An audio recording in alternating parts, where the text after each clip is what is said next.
ഇല്ല, കയറുന്നില്ല. നീ അറിയിക്കോ?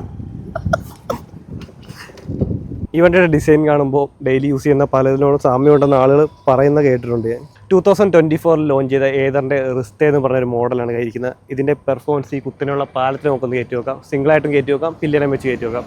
എങ്ങനെ പെർഫോം ചെയ്യുന്നത് നോക്കാം. അപ്പോൾ എക്കോണമി മോഡിട്ട് സിംഗിളായിട്ടൊന്ന് കയറ്റി നോക്കുവാണ്.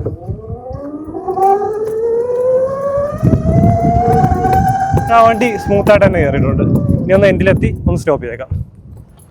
സ്റ്റോപ്പിട്ട് എടുക്കുവാണ്. അതും നൈസായിട്ട് തന്നെ കയറിയിട്ടുണ്ട് വണ്ടി. അപ്പോൾ സിംഗിളായിട്ട് എക്കോ മോഡിൽ വളരെ സിമ്പിളായിട്ട് തന്നെ വണ്ടി കയറിയിട്ടുണ്ട്. ഇനി ഒരു പില്ലിയനം വെച്ചുകൊണ്ട് എങ്ങനെ പെർഫോം ചെയ്യുന്നത് നോക്കാം. അപ്പോൾ പില്ലിയൻ റൈഡറെ വെച്ചൊന്ന് എക്കോ മോഡിൽ ഈ കയറ്റം കയറ്റി നോക്കുവാണ്. വണ്ടി എങ്ങനെ പെർഫോം ചെയ്യുമെന്ന് അറിയാം.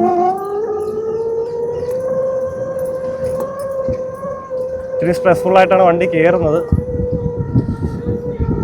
ഈ എൻഡിലൊന്ന് സ്റ്റോപ്പ് ചെയ്തേക്കാം.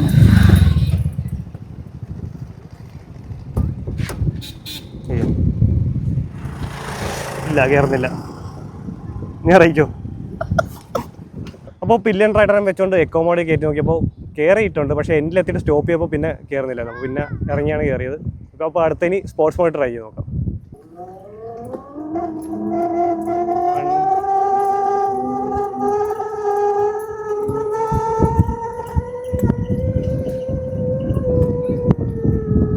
അപ്പോൾ എൻഡിലെത്തിയിരിക്കുവാണ്. എൻഡിലൊന്ന് സ്റ്റോപ്പ് ചെയ്യാം. ഇനി ഒന്ന് എടുത്ത് നോക്കാം. ഇച്ചിരി സ്ട്രെസ്ഫുള്ളായിട്ടാണ് വേറെയെങ്കിലും വണ്ടി കുഴപ്പമില്ല, കയറി വന്നിട്ടുണ്ട്.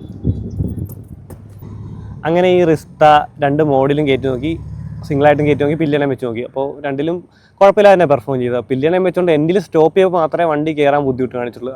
അല്ലാത്ത പക്ഷം വണ്ടി ഓക്കെയാണ്. പിന്നെ ഇനി അടുത്ത ഏത് വണ്ടി കയറ്റം കയറണമെന്നൊന്ന് കമൻറ്റ് ചെയ്തേക്ക്. This is me Vishakh Siyar. Okay, by.